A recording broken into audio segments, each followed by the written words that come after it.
2020년 10월 26일 새벽 묵상입니다. 오늘 함께 나눌 하나님의 말씀은 에레미야 51장 25절 말씀입니다.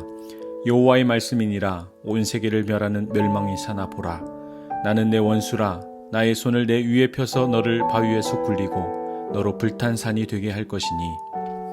젠가라는 게임이 있습니다. 층층이 쌓아 올린 나무 벽돌을 아랫부분부터 하나씩 빼서 위로 쌓아 올리는 게임입니다.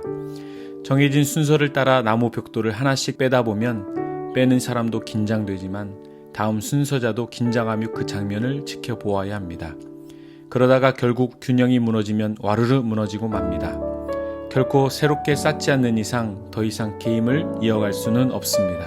오늘 바벨론이 마치 나무 벽돌처럼 와르르 무너지고 말았습니다. 그들이 쌓아 올린 교만과 우상 숭배와 죄악으로 결국 균형을 잃고 와르르 무너진 것입니다. 한때 그들은 하나님의 철퇴요 망치였습니다.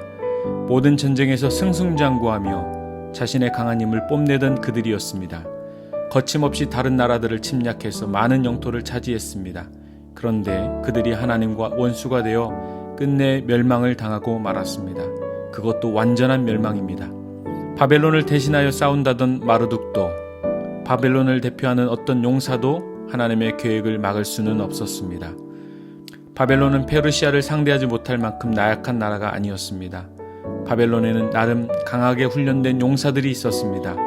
그들은 수없이 전쟁을 치러봤기에 다양한 전술도 확보하였고 높다란 성의 견고한 성문으로 페르시아군을 대항하기에 충분했습니다. 그런데 싸우던 바벨론 용사들이 진이 빠지고 문빗장은 쉽게 부서져 버리고 제대로 된 싸움을 해보지도 못하고 성읍 전체가 무너져 황무지가 된 것입니다.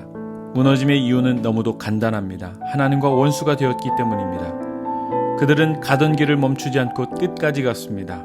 교만을 끝까지 고집했고 우상 숭배를 끝까지 버리지 않았습니다. 결국 죄악을 일삼는 그들에게 하나님은 징계를 내리신 것입니다. 바울 사도는 이렇게 말씀하였습니다. 고린도전서 10장 12절 그런즉 선줄로 생각하는 자는 넘어질까 조심하라. 그러므로 사랑하는 성도 여러분, 그들이 가던 길을 갔다면 우리는 가야 할 길을 가야 합니다. 그들은 교만을 선택했다면 우리는 겸손을 선택해야 합니다. 그들이 우상을 숭배했다면 우리는 하나님을 예배하는 자가 되어야 합니다. 그들이 하나님과 원수되었다면 우리는 하나님과 화친을 청해야 합니다. 그래야 삽니다. 오늘도 하나님만을 바라보며 가야 할 길을 선택한 성도에게 하나님께서 반드시 구원의 은총을 베풀어 주시기를 주님의 이름으로 기도합니다.